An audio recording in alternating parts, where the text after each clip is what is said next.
Hello, I'm Cass and welcome back to my booktube channel where I literally just steal Katie's video ideas and make them my own. I'm just kidding. I had recently done a, what are the best books I've ever read,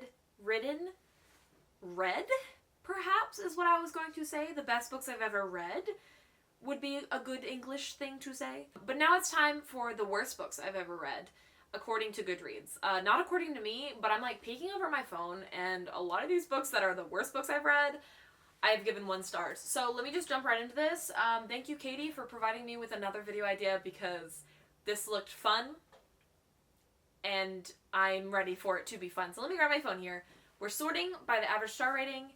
We toggled it where it was bad. Anyways, let's talk. The first book on this list is one that has the lowest star rating I've ever seen on Goodreads. I really want to know what the lowest book rating is ever. But this has an average star rating of 2.81.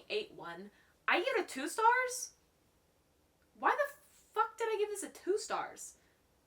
This should have been a 1 star. Anyway, that is Diary of an Oxygen Thief by Anonymous. Now, some guy recommended me this book, which is a big red flag. It was a banner. Someone was literally waving a banner that was just red. And I missed that red flag.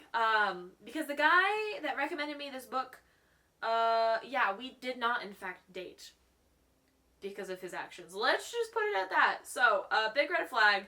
I don't remember anything about this book except for it was some dude who got enjoyment out of screwing over women's lives. Why did I read this book? Oh my god. Just thinking back about it. Ew. No. Anyways, next. The Betrothed by Kira Cass. Has an average star rating of 3.02. I give it a 1 star.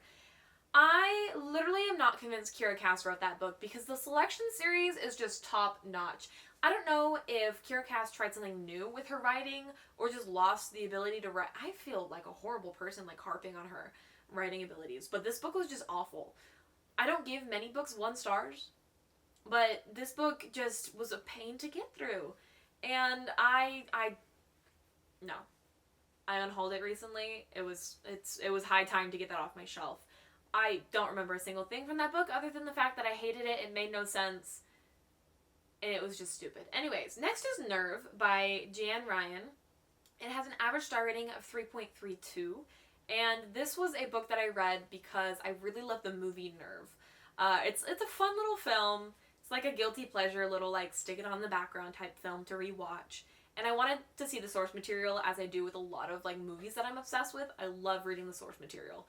But it was just not that good. It was a little confusing. The writing was a little amateur. It was her debut novel, but I think a lot of people went back to read it after seeing the film perhaps, so it got a second wave of popularity, and it just did not live up to the film.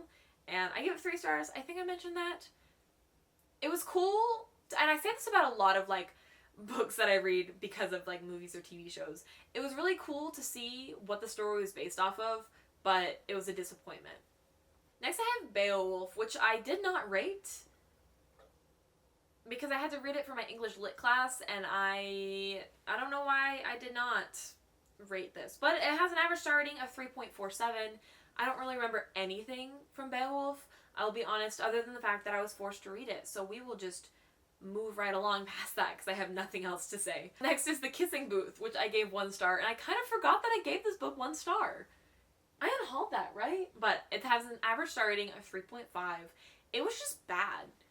The movies were trash, but the book was worse, which I didn't realize was possible. Next is Bound by Blood and Sand by Becky Allen, and if you've never heard of this book, I don't blame you. I wish I never heard of this book.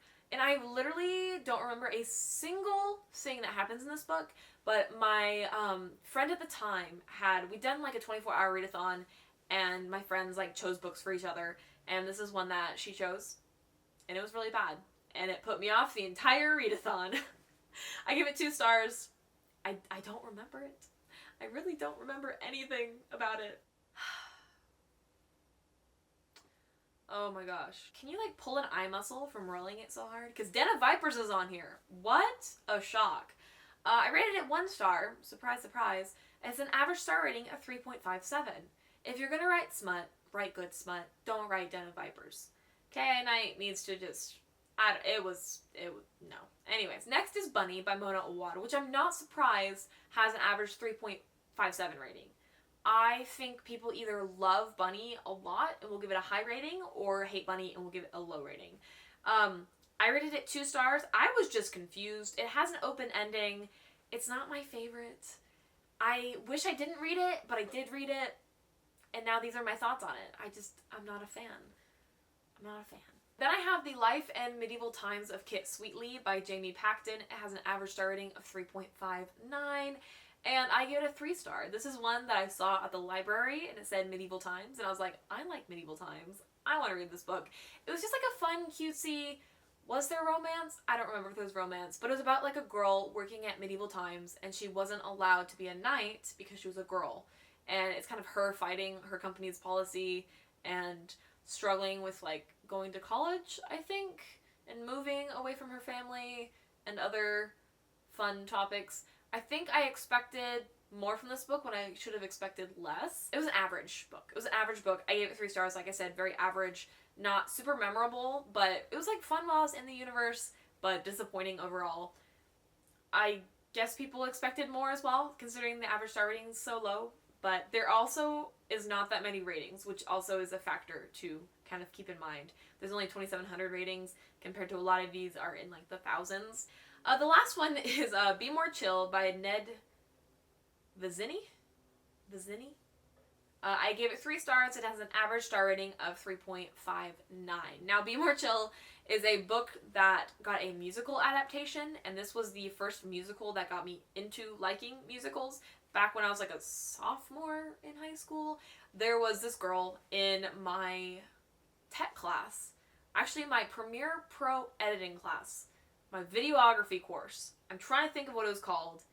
AV. Audio and visual. There it is. Anyways, this is the chaos that my brain just is trying to run through. Anyway, she was in my class. Super talented artist. Love her art style. It's so fun. And I was like, I want to be friends with her. And so she was talking about this musical, and I was like, that's cool. Listen to the soundtrack. I was like, actually, I don't mind musical soundtracks. That's kind of fun. And since then, I have liked musicals. I think this is a fact that not a lot of people would expect from me, that I love musicals and I love like seeing musicals. I did see The Devil Wears Prada on Broadway in Chicago, and I vlogged that. So maybe y'all did know that I liked musicals. I'm not like overly fanatic, but sometimes I'll just be in the mood, and I have like a little like nerdy playlist. That's the title of my playlist. It's called Nerdy, and it's like musical soundtracks or like songs from Disney movies. Lots of songs from Lemonade Mouth movie. That film is phenomenal, and I just love that film so much. It's like a guilty pleasure Disney film. Love it to death. I wanted to start my own band because of that. But I didn't, thank goodness. I don't think I could keep up with that. Anyways, that was the 10 books. And they were all pretty much what I expected. Some of the books I had forgotten that I had read, like Be More Chill. I forgot that I had read that book. Literally so unmemorable. A lot of these are either unmemorable or I just like hated them and they live in my mind rent-free when they should be paying like fucking California rent to be in my mind. Specifically Den of Vipers.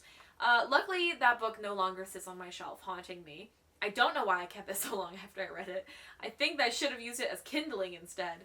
Yeah, I'll hark on that book because I like smut books. Do not get me wrong. I like when there's good spicy scenes in books. But if you're gonna write a spicy book, you gotta write a good spicy book. And it was not that. Ugh. Anyways, this was the video.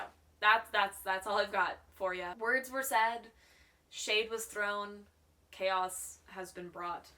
Speaking of chaos, thank you so much to my lovely patrons over on the Chaos X Cast Book Club. Love talking to y'all. It is always such a good time, and thank you for geeking out with me. I am losing my train of thought, and I'm gonna go eat. I've got some dumplings waiting for me. I'm very, very excited. No one cares about that, but thank you so much for watching, and I really hope to see you in the next one.